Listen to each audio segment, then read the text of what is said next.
All right, so this will be the chapter 7 of the Gathering of Soldiers. Has a fairly enough pages, so I'll be starting this right away. And anyways, before that, chapter 6 ended with the end of a small fight at the wagons. So these guys are trying to pack up and leave. So this is basically how it is. Chapter 7 is called Pack Up and Leave. Anyways, let's begin. When they arrived at the town square, meaning Apasios, Ephraim, and Thomas, they weren't the last ones since more soldiers were trotting back to the group. Thomas excused himself to go somewhere else, so Ephraim and Apasios were left by themselves, lingering amongst a group of archers. They soon moved away to raid nearby houses until the cart became full again. When they arrived at the town square again and waited for some time, they heard a shout and looked to see who it was. It was Seth and two swordsmen running. Guys, we need to get out of here. The main Turkish army is approaching. The soldiers didn't need Lord Pericles' orders now. With their berserk refreshed a long time ago, they were able to sense the situation and act accordingly. Each platoon hurriedly rushed out of the town with everything that they were required and desired to take. The, the injured and dead had long been carried back to the wagon crew, and then along with the kids who were already troublesome and slow, so nothing else hindered their retreat. Lord Pericles and his bodyguards remained in the back to help out lagging groups and all the while taking quick glances at the town. Look, that's the reason why everyone loves Lord Pericles. In the situations where leaders will be the first to leave, he doesn't. He carefully checks to see that everyone has been accounted for, and still then he stays back to help the ones who have some troubles. Just like a shepherd who will go out of his way for a lost lamb. Based on how Ephraim was talking, it seemed he got over the previous shock they had. Therefore, Apasius regained his strength to talk again. Yeah, it's good to have him as our leader. But I really hope that we get out of here safely. No worries, our luck has never failed us so much. I mean, we're still alive. Ephraim patted his chest in triumph. Suddenly, Seth came running at them. Hey guys, did you see the incoming enemies? They were running to the town last time I saw them. Ephraim's mouth opened wide in shock. Oh, gosh, what a jinx. I think we can just barely make it out of here. Pasius looked at Seth. Where were you at this whole time? Oh, I was. Oh, one of those platoon leaders mistook me as one of his swordsmen and assigned me a task along with two others to scout the area to alert us if there were any enemies nearby, Seth said. Ha ha ha, so you missed your chance to partake in the raid, Ephraim said. Seth held up his fist in front of Ephraim. Hey, shut up. It wasn't my fault. I had to listen to orders. Don't worry, Seth. We've gotten more than enough things here for you to have as well, Apostle said. Oh yeah, thanks. But what happened to you? Why are you so bloody? Seth said. To Seth's question, both Ephraim and Aposios became awfully silent. It suddenly brought back their horrible memories. Well, anyways, let's keep on pushing for the ships. Seth decided not to push with the question and took his turn pushing the cart. Ephraim, Seth, and Aposios saw some soldiers ahead of them running with some cattle towards the forest. Based on such speed, it seemed like the cattle wanted to flee the town as well. Little did anyone know that the Turks had already reclaimed the town and made their move on chasing Lord Pericles' soldiers, who had just disappeared into the forest. Lord Pericles looked back at the last moment and saw a Turkish soldier just running out of the town. Thus, he cursed and encouraged his soldiers to move faster since the ships were nearby. He assumed that the first few groups of his soldiers had by now started loading kits and raided goods onto the ships and were waiting for the rest of the soldiers to arrive. Did I time ourselves correctly? Or was it a mistake to give them so much time to take out spoils? Darn, the Turks came way too fast this time. I was warned, but I still became very gutsy and took up my gamble. The only thing I can do is to hope that we just barely make it out here in shape. Lord Pericles thought to himself as he was following the last group of soldiers who were themselves running in their full capacity. On the other hand, Ephraim, Seth, and Apasios reached the ships and shouted their joyful remarks in successfully reaching the ships without any trouble. After putting their cart to its respective area, they began helping other soldiers to load up the kids in the cargo ship. Then they watched as more soldiers came hustling out of the forest with their goods. Thomas came out of nowhere and tapped on Ephraim's shoulder. Phew, I thought I would never see you guys again. Thank goodness that you're all here. Good to see you too. Where were you at this whole time? Ephraim said as they fist bumped each other. Thomas was panting very much. I was helping out with the archers. One of them wanted to bring over some barrels of wine from a tavern, so I helped them take it. Nice job. Now we all get our share of booze, Ephraim chuckled. Guys, do you think we will make it out of here in time? Pasios said in a worried tone. Oh, don't worry, Apasios. Lord Pericles always finds out how. Just lay your full trust in him, Ephraim said. Pasios nodded and resumed helping out other soldiers in loading up the goods. It was another long while before he looked at the forest, as the soldiers that were coming out had reduced to a few. Where's the Lord Pericles? Pasios said. He'll be here. Don't worry, he's just looking out for all of us. He'll be here. He must be here, Seth said. They started noticing that other soldiers were getting worried too. They were able to hear some of them murmuring to themselves regarding the whereabouts of Lord Pericles. Even two of his bodyguards had met up with them and were ordering the soldiers to finish up the final tasks in loading up the ships and getting everybody ready to leave. After that, the two bodyguards remained down at the ground, along with some soldiers to wait for Lord Pericles. Look, there he is! Thomas shouted for everyone to hear. Soon everyone had crowded at the side of the ship, facing the forest, and shouted their joys as Lord Pericles was carrying an injured soldier on his shoulder and running with all his force. The soldiers who were down at the ground hurried towards Lord Pericles to take the injured man, so he handed the man to them. Lord Pericles rushed up the cargo ship. What are you doing, fools? Set sail and let's go. Get this guy taken care of and get the ballista and bombard ready. Thomas, Ephraim, and Seth saw that Lord Pericles decided to get on their ship this time since there wasn't much time.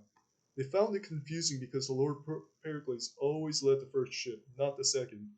That's why everyone else was startled as well when they saw him coming up to their ship without foretold reason.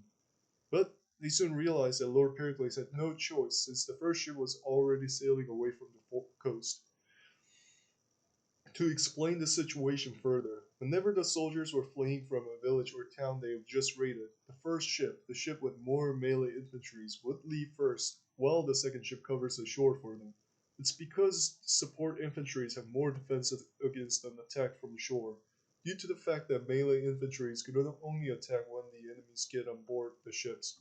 Thus, Lord Pericles had known this fact long before that his ship would leave the shore, while the second ship will be the one waiting for it.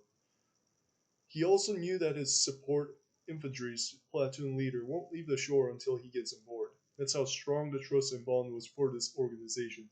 Lord Pericles first shows that he's an honorable general by being the last one to come back, and soldiers return such honor by waiting for him till the end. Now, aim the bombards towards the forest. Hurry up! The soldiers had heard pure desperation in Lord Pericles' voice, which made them haste even more. While this was going on, Pasios remained calm on the side of the ship, gazing at the forest. That side's guard fence was down, and it was necessary since they previously had to load up goods. So by now, the soldiers had put away all of the wooden planks. It was rather silent other than the sound of soldiers hustling on the ship. Nobody seemed to notice them since they were all too focused on their tasks to notice someone taking a break from the commotion. There's an old saying that it's the calm before the storm, and Apasios was very aware of that, so he decided to put his helmet back on and get his weapon recharged, while suggesting his fellow soldiers around him to do likewise. Suddenly, he heard a loud shout, and an arrow hit him on his back and then pushed him forward, crashing on the floor of the ship. Others around gasped and helped him back on his feet, while checking to see if he had gotten hurt. Thankfully, though, his armor successfully deflected the arrow. Then the ship was getting back on track. Hurry up, soldiers! Some of you go ahead and set the second sail. The rest of you, Get ready to defend since I hear a large army approaching, Lord Pericles shouted. Soon there was a series of shouts and thumping of many feet inside the forest. Then the Turkish archers and militias rushed out of the forest like angry bulls and fired a volley onto the ships. The combat ship barely managed to get out of harm's way in time, but the cargo ship was unable to do so, and the soldiers were showered with arrows.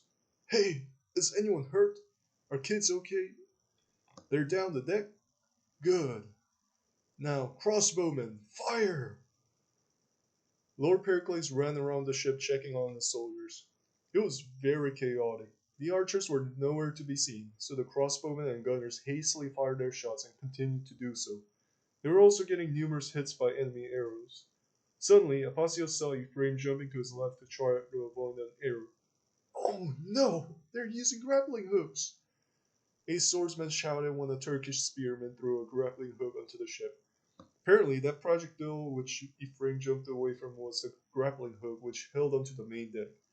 Therefore, the Turks were latching themselves into the ropes to get onto the ship to take vengeance upon the enemy who had raided their town. One of them threw his dagger to stall a soldier who was trying to cut off the rope. Some of the Turkish archers had waded into the river to have better aim and shot at soldiers who were trying to cut down the ropes. Other Turks were binding some of the ropes to various trees along the shores so that the ship couldn't flee from them. All at the same time, more and more hooks were being launched upon the ship that was already under much stress. It was then Apasios noticed Turkish boats which were appearing further up the river, possibly to continue the chase along with the militias on the shore. After some fighting, the situation became grave on the ship, and the soldiers were struggling to hold back increasing Turks who were getting some footholds on the left side of the main deck. Apasios didn't know what to do. He gave back the medium melee guy sword a long time ago, and the only thing he was doing was hastily aiming his gun to shoot over and over again to the Turks who were trying to come up. But as they pushed on and Apasios' side became vulnerable, other soldiers blocked his way to stop their push, and with that he couldn't fire anymore. Therefore he backed off and looked for any openings. Lord Pericles, we need to use our siphons. There are too many of them.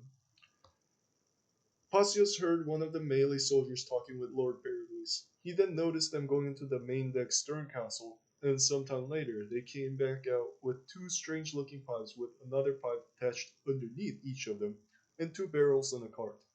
Then they came to Ephraim. You know how to use these, Ephraim. Before even waiting for his reply, Lord Pericles handed the pipes and the cart to Ephraim and rushed away to fight the Turks and cut the ropes. Ephraim looked around and realized that Apasios was among the only ones who weren't busy enough, so he started walking towards him with the pipes while dragging the cart. What are you doing? Use the siphons! Hurry up, man! A soldier shouted at Ephraim. Other soldiers shouted along, and they all seemed very frustrated. While that was going on, Ephraim brought Lucio along with him to where Apasios was. They each then fired up a small rope and stuck it into what looked like a dragon. Apparently, both siphons had dragon heads, and it was from under the dragon's mouths that the fire ropes were placed. After that, Ephraim and Lucius started moving carefully so as to not let the rope's fire die out by wind. When they were done with the preparation, Ephraim looked at Apasios. Apasios, you follow us around with this cart, while Lucio and I use the siphons. And use this pump to help us fill our siphons as we run out from time to time. This barrel here has water, so use this bucket to take out any fire which seems to cling onto our ship. Ephraim turned to look at Lucio. Lucio, we've done this before, but just to remind you, follow me around and shoot the siphon when I say fire. But when I say stop, you must stop shooting. After that, the same process shall repeat numerous times, and make sure that you conserve the substance inside. Understood? Ephraim resumed moving when both Apasios and Lucio nodded. Damn, you're slower than my grandmother. Just help us out already.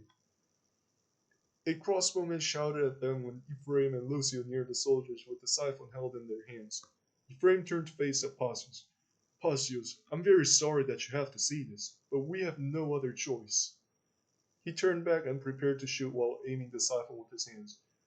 Apparently, he was aiming at a large group of Turks who had found their gains on the middle part of the left deck of the main deck. He then shouted at the defenders to back away. Short moment later, Ephraim shouted out, "Fire!" Pausius was filled with terror when he saw the thing which came out of Ephraim's siphon. The fire came out and traveled through the Turks and set many of them on fire. Lucius shot his, and his fire caught the rest of the Turks who didn't catch on fire just yet. Pausius saw as the Turks shouted in pain, and the cries of them, which were such as he had never heard before. The Turks had nowhere to flee because on both sides the crossbowmen and some melee infantry had made shield walls, while in front were Ephraim and Lucio. Pausius noticed that the liquid from siphons clung onto the Turks' bodies, and the fire continued burning them on their shirts and leather vests. The ensuing smell was awful, mixed with burning flesh and whatever they were wearing. The soldiers around them seemed quite irritated. After repeating that process once more to burn the rest of the Turks at the back who weren't burned previously, Ephraim shouted out, "Stop!" Throughout such a process, Apollonius didn't move any closer because of the shrieking cries of the Turks, which bothered him very much. Immediately afterwards, before some Turks would collapse due to immense pain, the soldiers who had been in shield wall formation pushed out all the Turks while putting their shield in front so as to not catch on fire. It was quite easy for them to achieve that feat since many Turks had already jumped into the river voluntarily. With the middle part secured, most of the defenders left to tend the other areas so that Ephraim and Lucio could have an easier time killing the Turks who were trying to climb up onto the middle part. Therefore, Ephraim, Lucio, and Apollonius approached the main deck's left side edge in haste. Suddenly, a Turk came up and was about to step onto the deck, but he was shot by Lucio. Ephraim scolded him for shooting without his order, and they saw as the Turk still coming up to the deck to fight. The Turk's upper body was on fire, and Ephraim immediately pulled out his sword while holding the siphon with the left hand and slashed the Turk. Then he kicked him on the stomach to send him stumbling off the deck. When that was done, he quickly got his siphon ready and started firing at Turks who were climbing up onto the ship. He was soon joined by Lucio, and throughout the coming time, Apollonius heard the loud cries of the Turks who were on fire. Some time later, one line of rope was secured, so the soldiers quickly cut it off, and some of them fell back from the front to recover from such intense fighting. Apollonius couldn't fall back because he had to move at a moment's notice to kill the fire that would cling onto the ship and continue to man the barrels for Ephraim and Lucio to continue doing their work. He also saw everything that was unfolding right in front of his eyes. The lines of Turks, who were climbing the ropes, shouted as loud as they could in pain when they felt the fire consuming their bodies.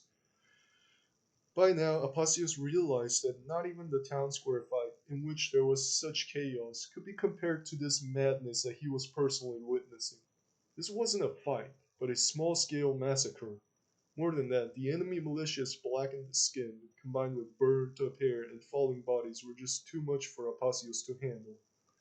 All the while, he couldn't walk away from the side edge of the ship because he had to put off the fire in necessary moments, while Ephraim and Lucio frequently needed his help to fill up their empty siphons. However, unlike him, both Ephraim and Lucio were jumping up and down in joy and shouting out in triumph during the whole scene. Numerous times they both looked at each other and spoke their compliments on each other's skills. On the other hand, when the Turks fell into the river, because fire had burned the top half of their bodies which weren't soaked with water, they writhed in it since the pain was too much for them to swim back to the shore or continue fighting. Even when some Turks fully submerged themselves under the river before climbing the ropes, they still felt intense pain when fire came upon them. What was even worse was that other Turks hardly paid any attention to their fallen comrades and continued to climb the ropes again. Over time, Apollonius became used to hearing cries and shrieks of pain, so he started looking carefully as Ephraim and Lucius used their siphons. Apollonius saw the fire coming out of Lucius' siphon. It was so fast and shaped like a small dragon, perhaps resembling the head of which it came out of it. With that, he was shooting down at the enemies below. And to be honest, it looked quite amazing. Therefore, his terror subsided very fast, so he got curious and moved a bit closer to Lucio to see what was happening below.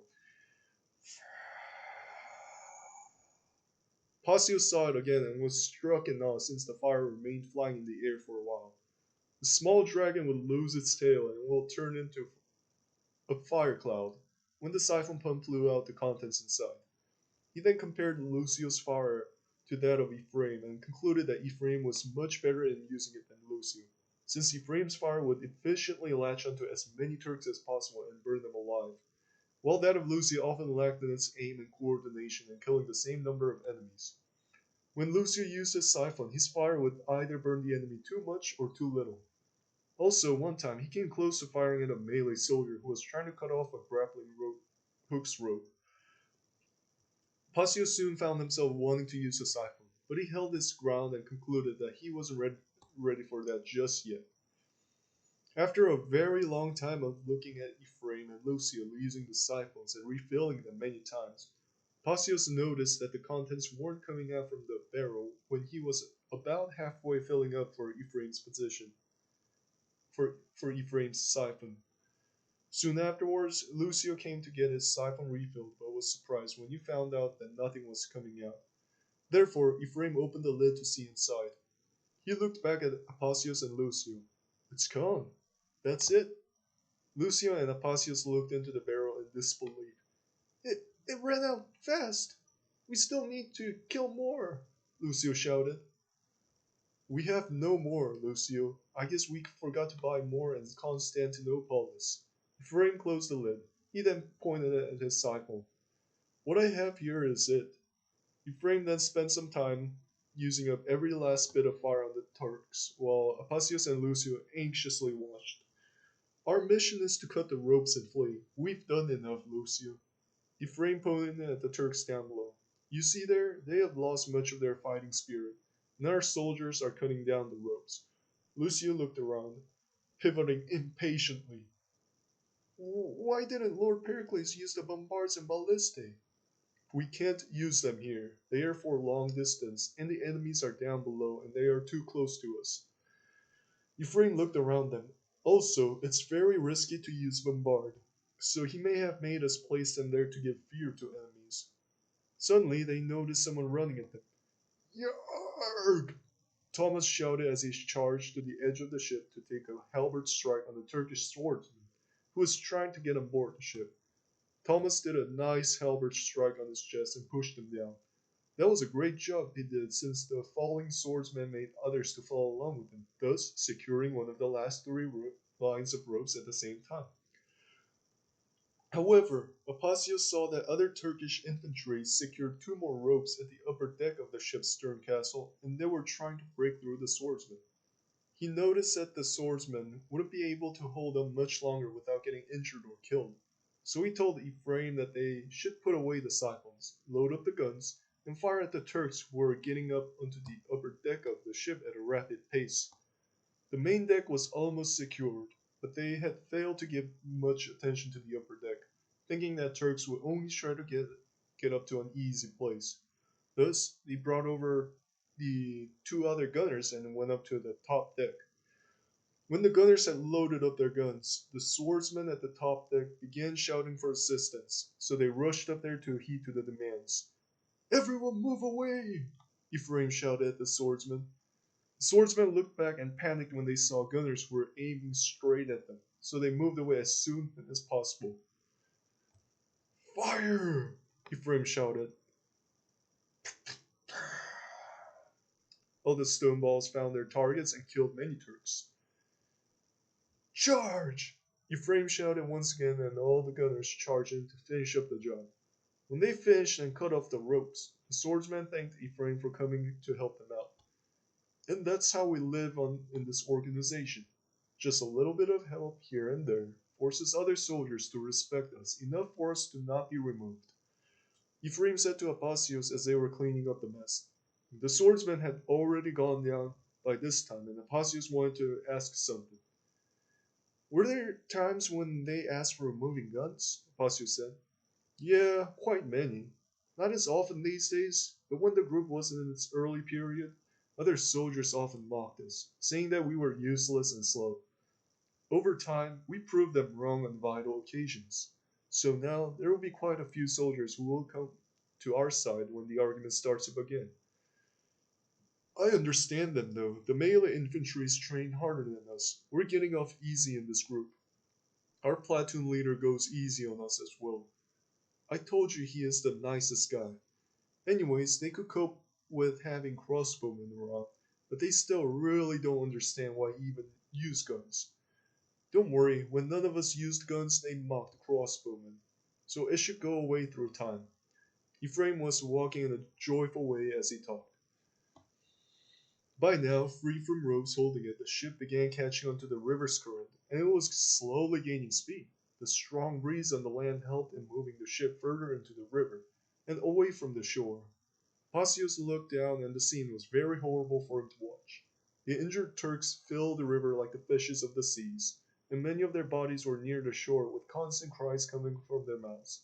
They were shouting something about how Allah was going to save them, and how they'll be able to go to heaven when they die. Such delusional people, Ephraim muttered and shook his head. Suddenly, they saw Lord Pericles running around on the main deck, shouting at the soldiers. Archers, I need you to retrieve the Turkish arrows and shoot them back. Lord Pericles shouted in desperation since he realized that his ship still wasn't moving fast enough, even though it was downstream that they were going. The enemy archers tried firing again, but they were checked by the counterfire from the ships. The arrows easily pierced through the leather vests of the militia archers, making them cry out loud in pain. Soon, their morale was shattered by another round of shots from the ship, so they routed, going back to the woods that they had come from, unwilling to pursue the enemy who were fleeing from such battle.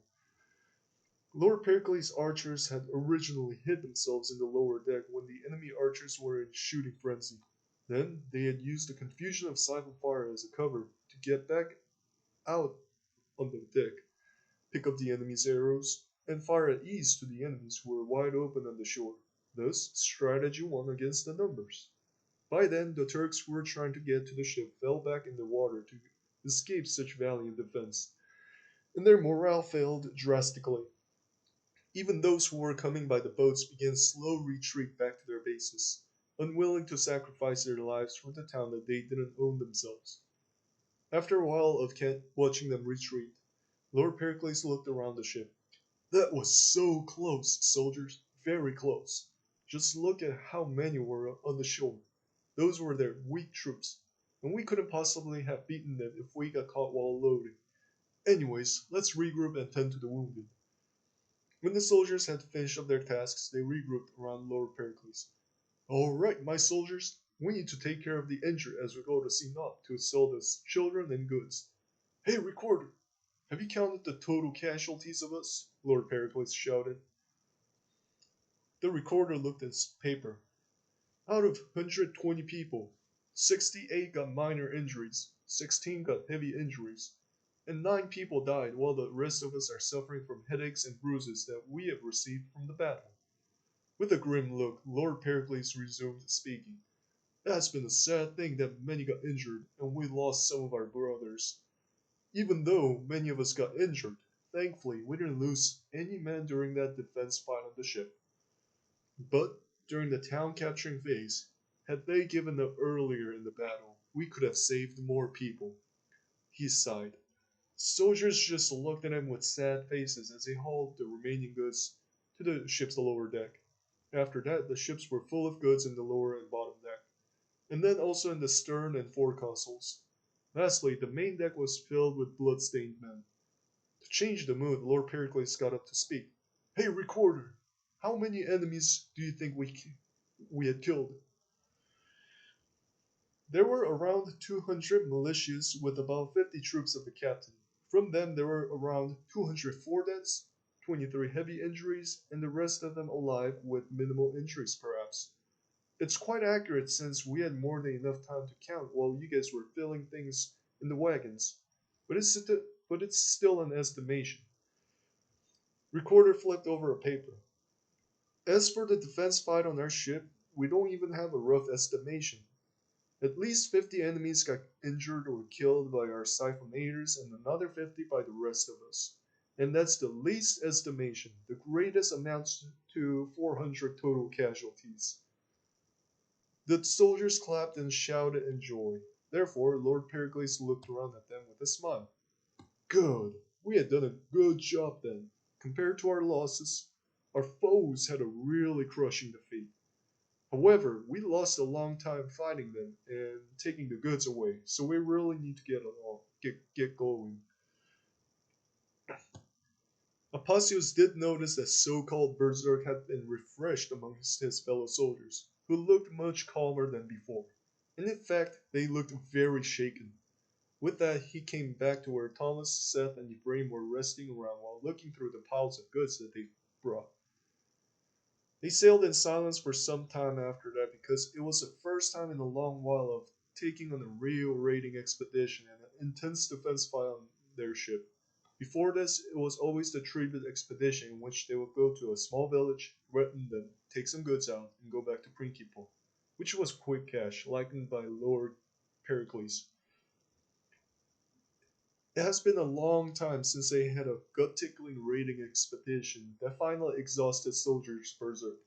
It seemed to have rather done too much since they sat down foolishly, gazing at the river like tired dogs. Then Thomas, Ephraim, and Apollonius looked at each other as if they understood something that others didn't. Therefore Thomas patted Apollonius on his head and gave him a fist bump as a means of respect. Later, Lord Pericles made some soldiers feed the kids, so some soldiers went to the lower deck to give food to the children. They had done this from time to time before, so it wasn't anything new to them. Apollonius went down below the deck and began having conversations with the kids. He soon found out that they are similar to the Roman kids that he knew from his church. They were just a bunch of poor souls who didn't know what the future held for them. The poor souls that needed the parents' guidance to live. The poor souls that he once was when he was young. When did you learn Turkish? Seth said. From my teachers in church, Apollonius said. It seems like you are fond of those infidel children. Seth shook his head.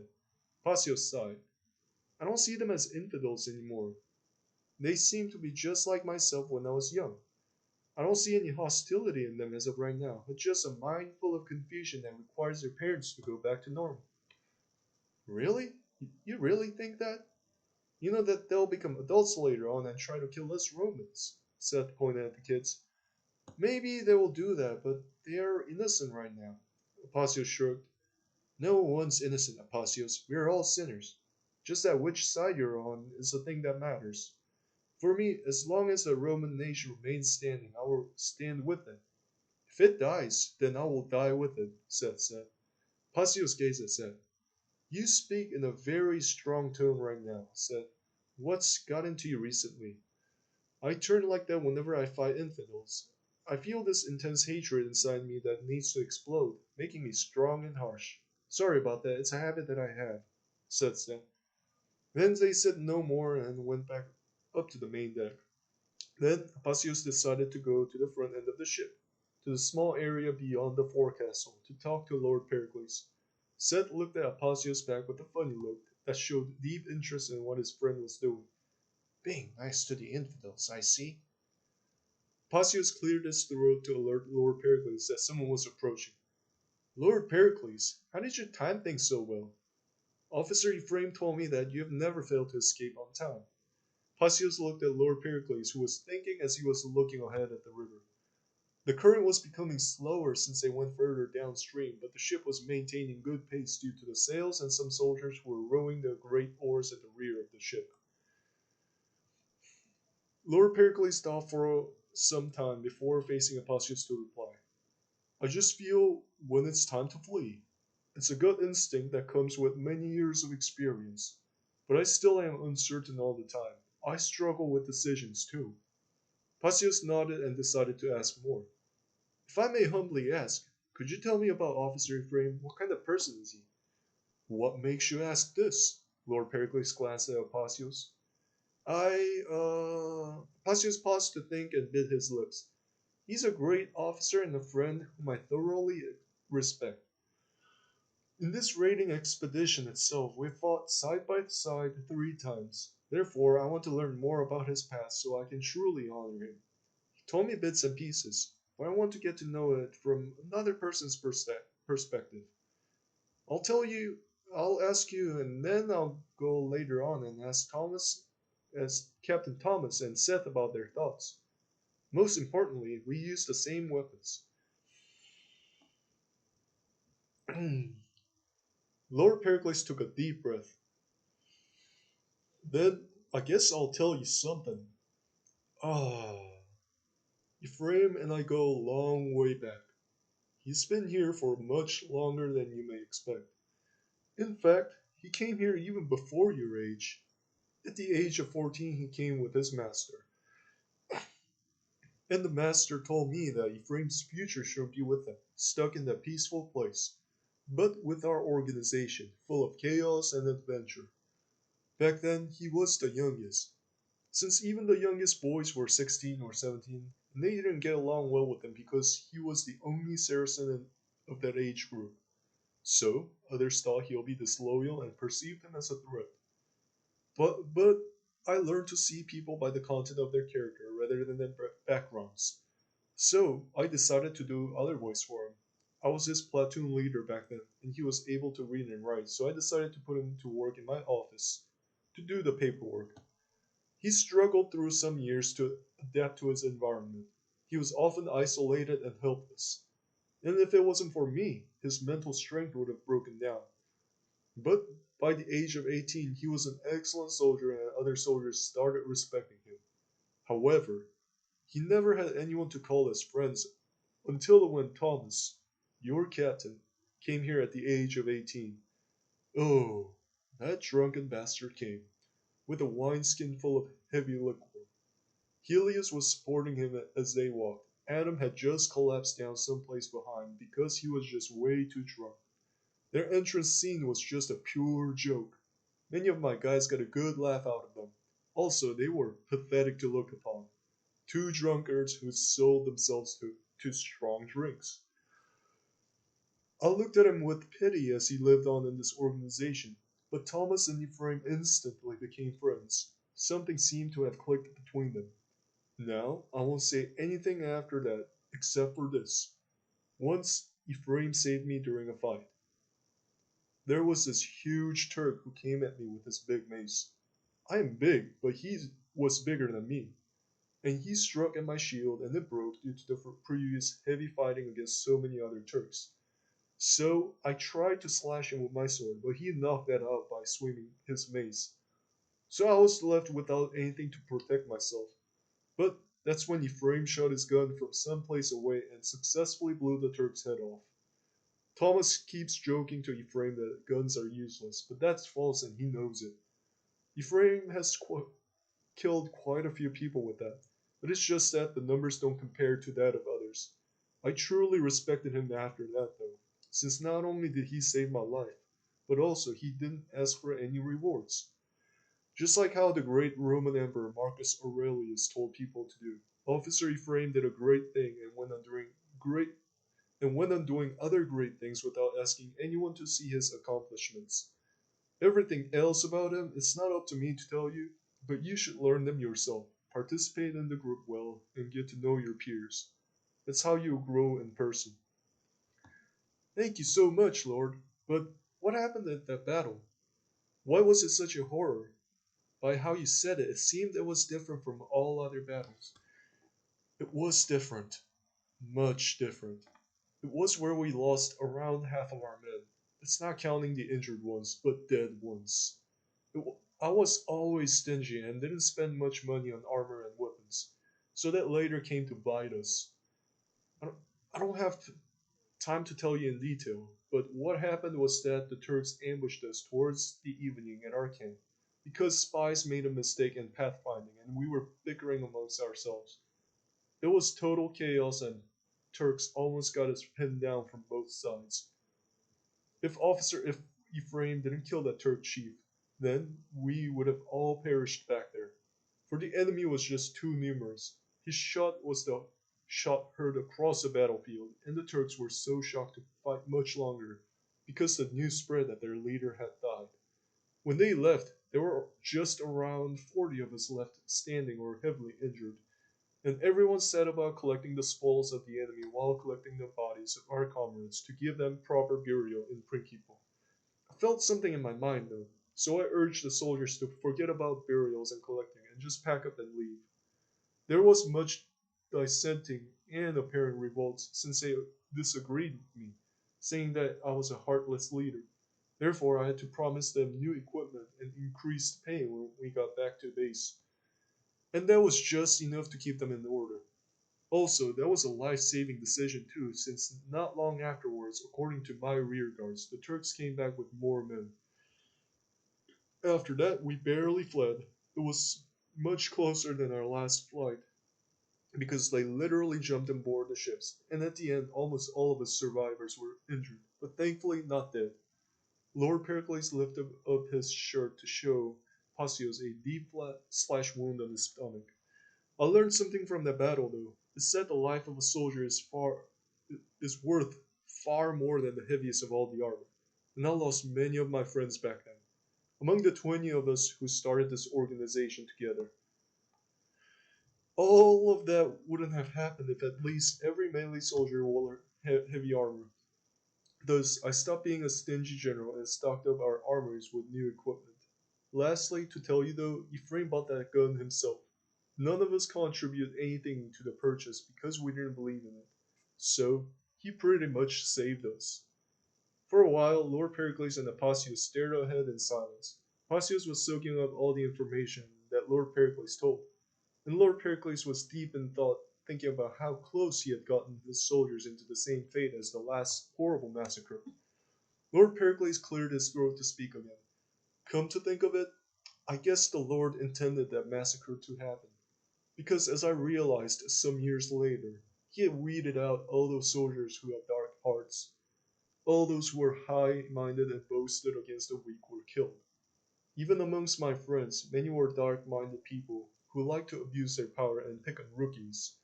We mourned their loss because they weren't always bad, just sometimes. And that sometimes was enough for the Lord to be angry and his body hot with anger. You. Just then, two recorders came to them. Lord Pericles, come, hear us out. We found out something during the battle, one recorder said. Lord Pericles glanced back at Pausius. Yeah, I guess I have to get busy again. You may learn from my stories and just live your life to the best. Then Lord Pericles walked away with the recorders and Apasius came back to his group. Alright, so that was the end of chapter 7. And I'll end it here. So tomorrow will be chapter 8. So thank you very much for listening. Oh yeah, and I forgot to do for this thing. So here's a disclaimer.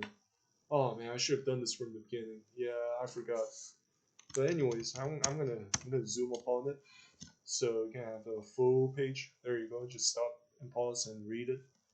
All right. So anyways, thank you very much, and I'll say goodbye.